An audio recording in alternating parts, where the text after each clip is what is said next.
Parak. It's Kuf Gimel on the Bais. Or 206 in the big Gemara. Parak starts at Kol HaBasar. All meat, asal avashel b'chalav, cannot be cooked together with milk. Chutz mi basar dagim achagavim, except for basar dagim achagavim, except for fish, the meat of fish and grasshoppers. It sounds to me you can eat fish with milk. That's what it sounds like. You can even cook it with milk. Okay. There's a discussion about actually cooking fish with milk. That's an issue. Because of sakana. Because of sakana, right? Okay. We'll see in the Gemara what the details here are. But basically, the Torah says 3 times that you can't cook a kid, a gedi, in the milk of its mother. And the Gemara learns from that later on that you can't eat milk and meat together, you can't cook milk and meat together, and you can't have benefit from milk and meat that's been cooked together. Here, when it says levashal, let's assume it means to cook, that you're not allowed to cook it together. That's what we're referring to. And also, Rashi points out that even though it says gedi, which is a kid, but it's also referring to a wild animal and also a bird. No, there's a machlekes later on in the Gemara if the bird is deraisa or not. You're not allowed to put meat together with cheese on the same table. It switches a term here from levashal b'chalav. It switches from chalav to gvina.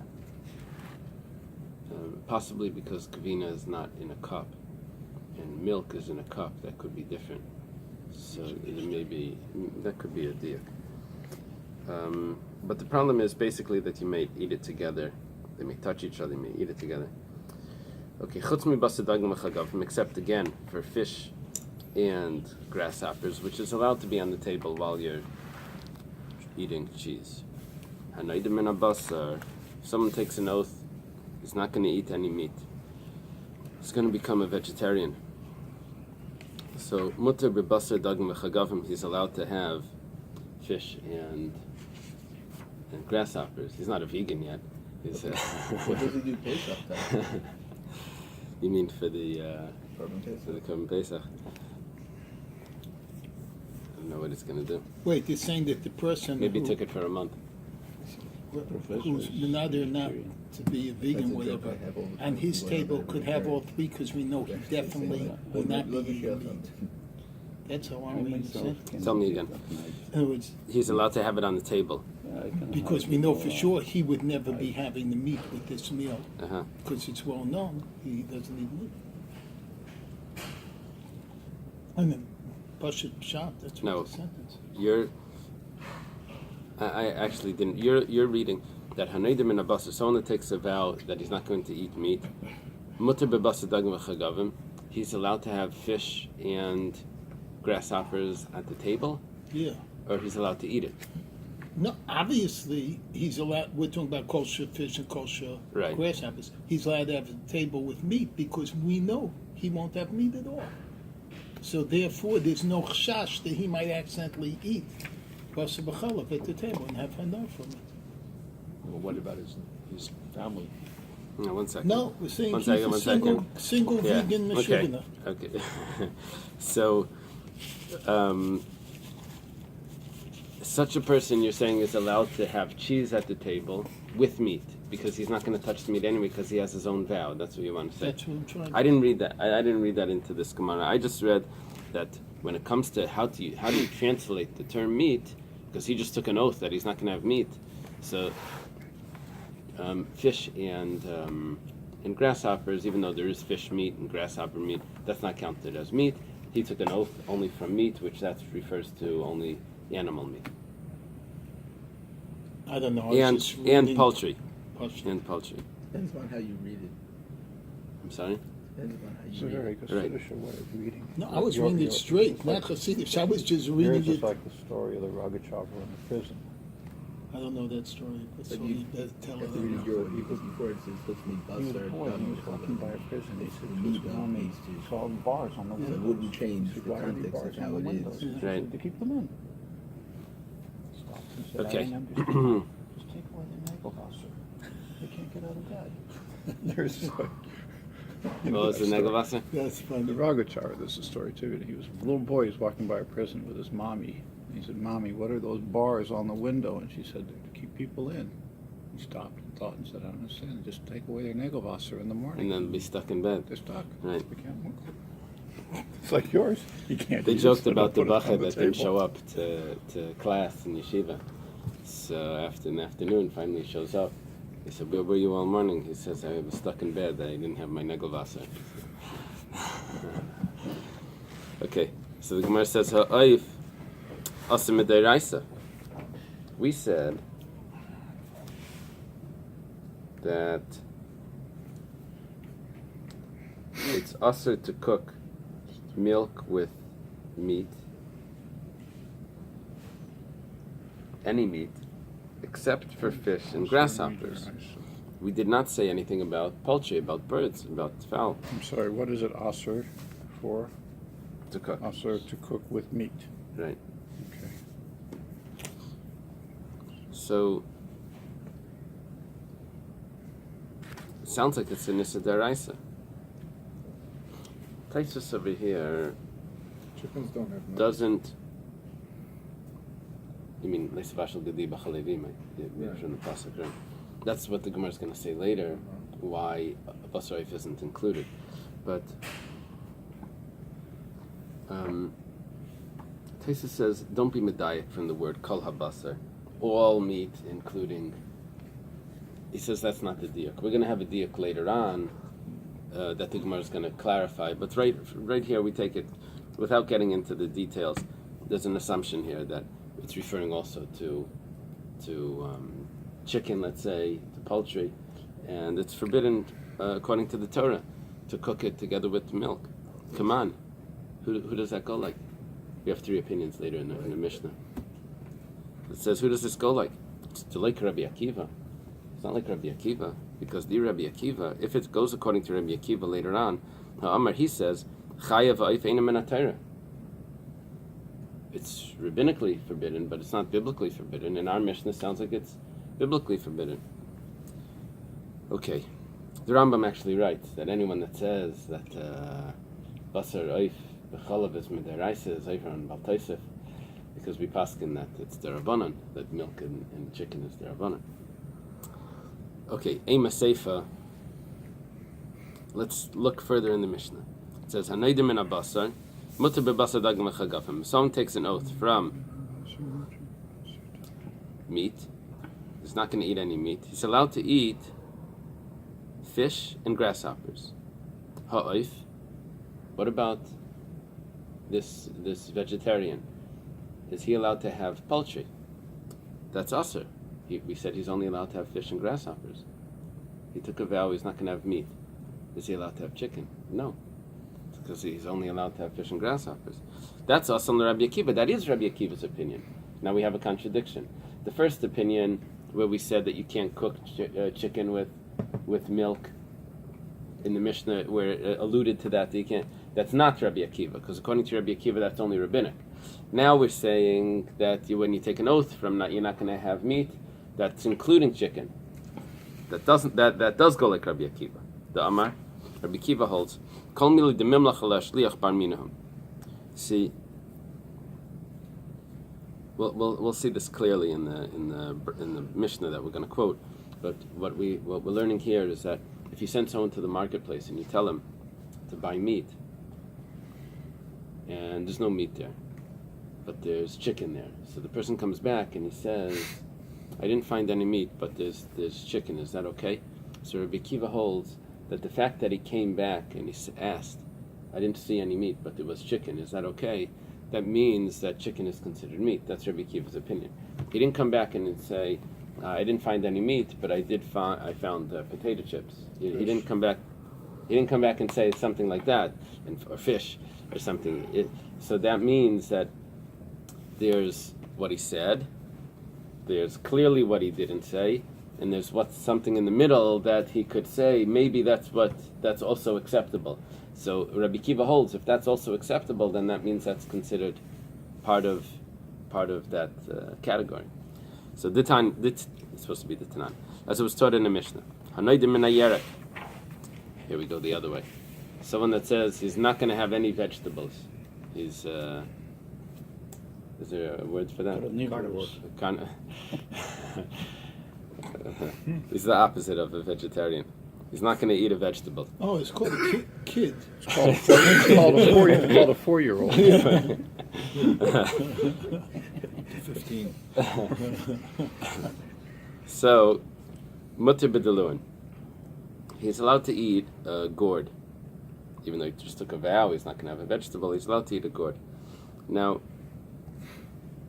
there's different ways of understanding why this is going in, but in brachas, in the laws of brachas, we know that there's 3 categories of vegetables. There's vegetables that you eat the leaves, there's vegetables that you eat the fruit, and there's vegetables that you eat the seeds. So leaves would be like lettuce and cabbage, and vegetables that you eat the fruit is like eggplants, and, Bananas. Okay. Carrots, tomatoes. Well, over there you're eating the root, but the tomato, yeah. So the tomato, so it's actually like a fruit that grows on it that you can eat, the pepper. Watermelon. Watermelon. And then there's vegetables that you eat the seeds, which is all the grains and legumes, and the beans and all of that. And Section. watermelons. The seeds are small when you can't spit them out. Well, that's in the fruit. That's in the fruit. There's a fruit. So he took a vow from a yerek. Yerek is the greens. So the deluin is this type of fruit. It could be that the pshat is because it's a fruit, and because it's the vegetable fruit that is a little different, or it could be that the pshat is why is deluin so different? Because it could be that usually vegetables are eaten raw and deluin are not eaten raw. That could be the why this is so different, and he never meant that when he said vegetable. Rabbi Akiva says no. You can't have a gourd or a pumpkin. Amalei Rabbi Akiva, the sages said to Rabbi Akiva, a person says to his messenger, Kach lanu yerek, buy for us a vegetable. And he says, Lematzasi ela deluin, I'm sorry, there were no vegetables there, I only found a gourd. It's a proof that a gourd is not a vegetable. He said, I couldn't find any vegetables, I only found a gourd. That's a proof it's not a vegetable. A pumpkin. Squash. The gourds are Those funny shaped hard things. The strange shape. Yeah. I remember after one of the hurricanes a bunch of years ago, I went to Publix in Surfside, and the shelves were empty. It was frightening. Like there was nothing on the shelves. There was But the nothing to buy. gourds were there. There were gourds that they had, and they also had borscht in the jar. They hoarded the gourds. It was like Those are things that people don't, the things that don't buy. even with the in a hurricane, those are the things that were left there. So, it's scary. Just in a case few of days, the emergency. shelves go empty. So, And you okay. can't even find any borscht in in the Catskills. It's all gone. So, they have a proof. The guy goes to the store. He says there were no vegetables there. All there was a gourd. It's clearly a gourd is not a vegetable. Amalahen, Rabbi Kiva says back. Lahem, Keina davar. That's exactly what I'm saying. Did he say I didn't find any? All I found was legumes. The reason why he comes back and he says I didn't find vegetables, all I found was a gourd, is because a gourd is a type of vegetable. But legumes are not. Okay. Which means that when a person takes an oath from meat, he's not allowed to have chicken. So that goes according to Rabbi Akiva, because a person would go to the store and say, I didn't find any meat, all I found was chicken. That's a proof according to Rabbi Akiva that that's considered meat. The term mimlach means that he would take advice. So he would ask, is that acceptable? Mimlach means to go ask for advice. Ezel ve'imlach bebeisei is the term.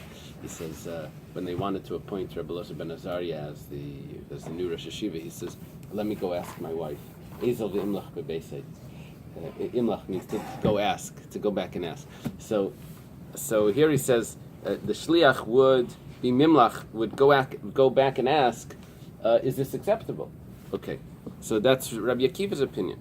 Ben Kitnis B'chal. Okay, Reish Rabbana v'Sefer Rabbi Akiva. So the beginning of the Mishnah, which says that chicken is included in the category of basar b'chalav midayraisa, and you can't cook it together with milk. That's not the opinion of Rabbi Akiva, because Rabbi Akiva holds it's the Rabbanan. The end of the Brisa. This is volume 3. Is there a big Gemara here? Here, take a real one. We're on the new one. 04. There's a 4 somewhere. Is it in your house? No.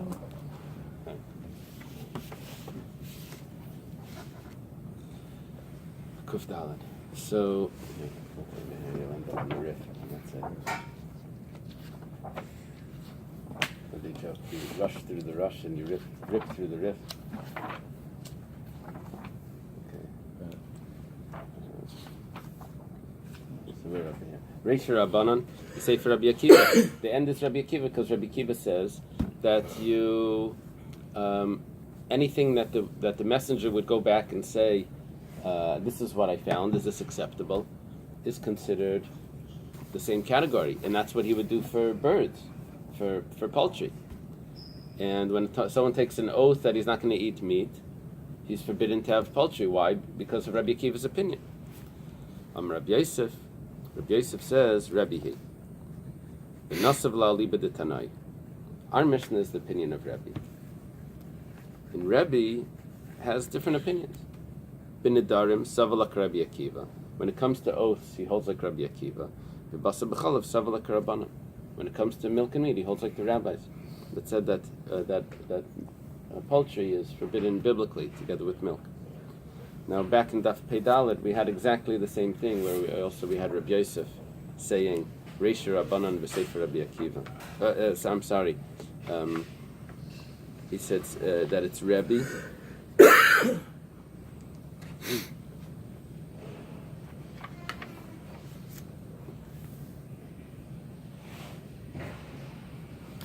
Dalet Amud Aleph.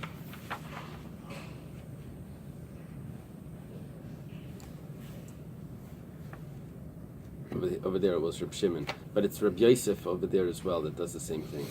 That he's ready to take a Mishnah and say that it's Rebbe's opinion, and Rebbe isn't consistent with who he's following. He goes according to different opinions. He has a combination of opinions.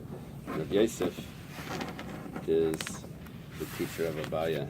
Oops, wrong shine.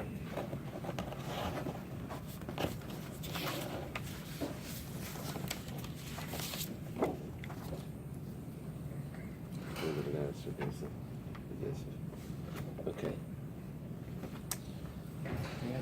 Is the issue with birds because of Mars Iron? No.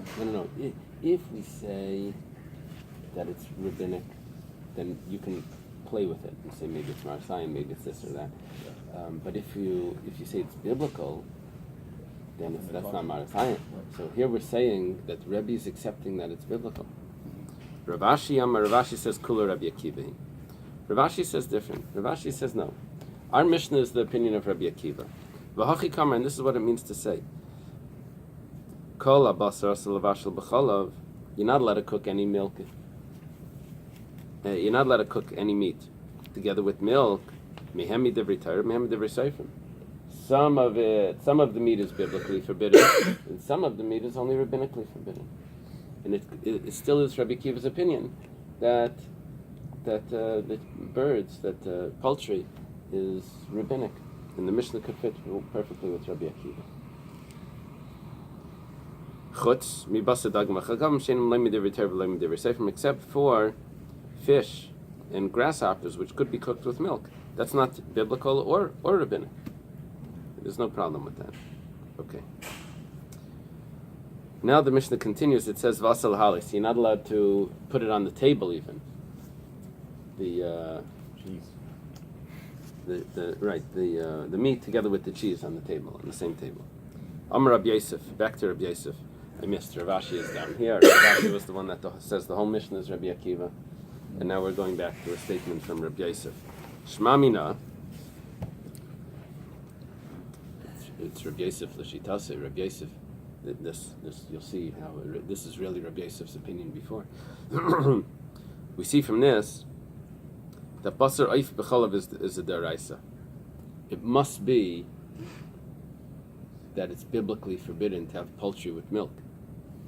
The isal kadaitach derabanan, because if it would enter your mind that it's only rabbinic, achilu gufei gezera, eating it together is a rabbinic decree.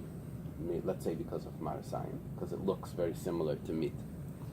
So, va'anan, us, means like the people, the rabbis, nigzar hala atu achila, are we going to make another decree? And we're going to say you can't even have it on the table, even when just the fact to eat it together is a decree. So how many decrees can you make one on another? Usually you don't make decrees one on another. The Gemara says, from where do you know? Who says that you don't make a decree on a decree? Maybe eating milk and chicken is rabbinic. And we have a decree, another decree on the rabbinic decree, that you're not allowed to put it on the table either. What's the decree that you're not allowed to put on the table? Oh, well, it said over here, Basal ha'ales magvin ala shulchan. Who said referring to chicken? Well, because kalabasar. Well, I don't know if it's kalabasar. It says chutz mi basar dagim v'chagavan. If it wanted to tell me that chicken was allowed, then it would have said chutz mi basar oif dagim v'chagavan. It told me what is allowed, and it didn't include in that. Got it. Well, it doesn't say vegetables either. Well, but it does say kalabasar, all meat. And it says, well, not the meat of this, not the meat of fish, and not the meat of, and it left out poultry, which means that poultry would be in the forbidden category. You use the first word, kalabasar, and then you, kalabasar colon, and then you can, right? Question? Yeah. If there's fleishik table, everyone's eating fleishik, and one person doesn't eat fleishik, can he come over, put his own placemat, obviously demarcating the area, and have a milchik meal solely by himself at the fleishik table? That Yeah, would no not be different mat. considered the same? Right, Because you see that sometimes. right. It's an interesting Gemara Shabbos, where the Gemara Shabbos compares the way husband and wife, if she's a nida, how they can eat at the same table, that they have to have a separation, some sort of heker, it's called, something that you can recognize, that you can a reminder not to eat off her plate. So the Gemara compares the way that heker that you need there also to two people eating at the table, one's eating meat and one's eating milk. So all of those things would work. A different tablecloth, or something that's But there's a slight difference. With the husband and wife, only the husband and wife know. The guests don't know. With milk and meat, you need everybody to see that there's a hecker. well, everyone that's involved, right? Everyone that's involved. Over there's only one husband and one wife. Right, but if Over you here, have there's more company, people eating meat. if you have Right. company at the table, Right. they're not supposed to know the hecker. Uh-huh. Okay. Could be. And by the way, the corollary holds true also if this was Right. a dairy table and Right. one person wanted to eat meat. So even though Right. our example is gvina on the fleishik table, the same thing would be Right. true for a pastrami sandwich on the Right. milchik table. Right. If you're having soy milk, you're supposed to leave the container out. Yes. Because Yeah. you see this So every people once in a shouldn't while. think you're drinking milk with the pastrami. Now, it doesn't apply if you happen to have meat within the last 6 hours and you're sitting at a table and someone's eating milk. You don't need to have a mat there. You don't need to have anything different. it's only if you're eating meat and he's eating milk. It doesn't linger on you, this rule, for 6 hours that you can't sit at a table with. Although you possibly, this may be the same issue, but the rabbis didn't extend it like that. They said meat and milk, that's, you can't mix together. If it's at the same table, you have to have a separation and all of that. There's a rule also that you're supposed to wait 6 hours, as we're going to see on the next page. Rabbi Yaakov is going to teach it tomorrow. Meal to meal. Meal to meal, right? Okay. So where do we know that we don't have a decree on a decree? Ditnan, it was taught in the Mishnah. Chalas chutz laaretz. If someone makes a dough, in the land of Israel, you have to separate a piece, certain measurement. Depends if he's a baker or a homeowner, 1/24 or 1/48 dough, and he has to give it to the kohen. But if he's outside the land of Israel, so ne'achelas imazar al shulchan. That challah could be eaten together with a non-kohen at the same table. You see, the original law of challah is when the Menachem, when the Jewish people are in the land of Israel. That's the original law of challah, and it's only in the land of Israel. There's three stages of challah, three lands of challah. This big Tosfos here goes to the next page. Discusses all the different categories of challah. If you're in the land of Israel, if you're right outside the land of Israel, like Syria, then you had to take 2 challahs. One that was the right amount, but because they were possibly tameh, so they had to, because it was hard to keep the purity laws there, so they would burn that. And then you would take another challah, and you would give it to the kohen. But that wasn't the real challah, and we weren't so concerned about the laws of purity, and it didn't have to be a shear. And then if you were even further away from Israel, you also had to take 2 challahs. The first one wasn't real, so it didn't need to be a measurement, and you could burn it. The second one was also not real, but in order so you remember the laws of challah, you give a shear to the kohen. You give it. And then there's, Tosfos says, and then there's us that are so far away from the land of Israel that we only do one, and it doesn't need to be a shear, and we could give it to a kohen if we want, if the kohen would go to the mikveh, or we would give it to a child that's a kohen, that's not tameh. Tameh mace wasn't an issue, it was tumas aguf. So, if you have challah that's outside the land of Israel, so it's all rabbinic. So real challah is only a kohen, it's called truma, so only the kohen can eat it. Chalas chutz laaretz, it's rabbinic, you're allowed to eat it at the same table with the zar. The zar is a stranger, someone that's not a kohen. You may say, oh, let me get a taste of that. So, v'nitan is l'kol kohen shi'yotz, and you can give it to any kohen that you want.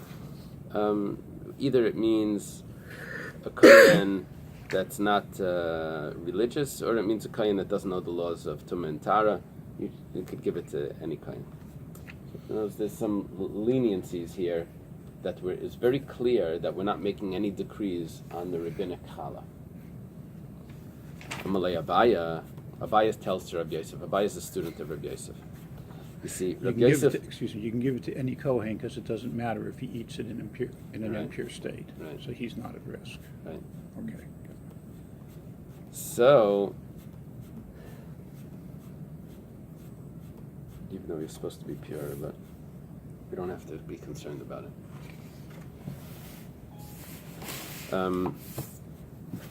Rabbi Yosef was the one that said that it's obviously biblical, the rule of basarif b'chalav, because we see that we're not allowed to have it at the same table, milk and poultry. And because if it would be rabbinic, then we wouldn't make a decree on it. And I'll prove it to you that we don't make a decree on a decree, because rabbinic challah, you're allowed to eat at the same table with someone that's not allowed to eat it. So it must be that poultry with milk is biblical, and that's why you're not allowed to eat it at the same table. Amalei Abaya says, hold it.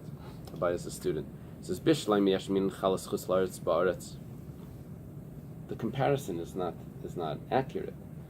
If you would have chalas chutz laaretz, take the challah from outside the land of Israel, bring it into the land of Israel.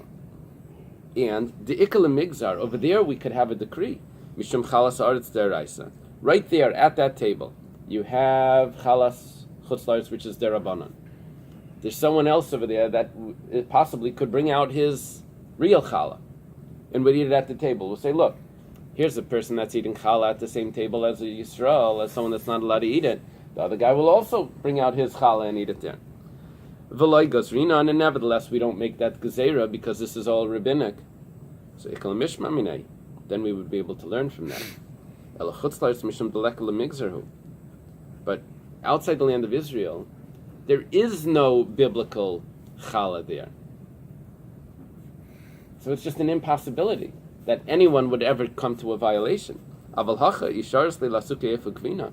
However, here you have poultry and you're putting it on the table. Someone else that has cheese there. The other fellow that has in his knapsack, he has his meat, is going to take that out. You say, well, look, there's no problem. He's a religious guy. He's eating his poultry at the same table as the cheese. Let me go get my beef and I'll eat it at the same table. When it comes to chalas chutz la'aretz, where did we say that you're allowed to eat it at the table? When you're living outside the land of Israel, you're allowed to eat it at the table. Did we say you're allowed to take it into the land of Israel, where there's a biblical problem there, and potential for someone to take out real challah and eat it at the same table? We never said that. So the reason why we didn't, the reason why is because maybe over there we would have made that decree. We only made a decree in a case where it's impossible for it to ever come to a biblical prohibition. But over here, what are you going to say? This the whole country only has poultry? That's not the case. If you allow poultry to be at the same table as cheese, the next day someone's going to come and say, well, the religious. I was just at a religious event and they were eating over there poultry and cheese at the same table. Let me have my meat as well. So here it's a real issue. In other words, there's no proof from challah that poultry and cheese is biblical. Could be really it's rabbinic. And nevertheless, there's reason to make a decree, even though it's rabbinic, because it's very possible that it could come to a biblical prohibition. Okay. That's Abaya's claim to Rabbi Yosef. Maskefler, Rav Sheshes. Rav Sheshes has a question. Rashi and Tosfos point out that the question's not on Abaya, it's on Rabbi Yosef. Even according to Rabbi Yosef, that says that it's biblical, poultry with cheese, it's cold. You're not cooking it together. What's the problem of milk and meat? It's cooked together. That's the biblical problem. But over here it's cold.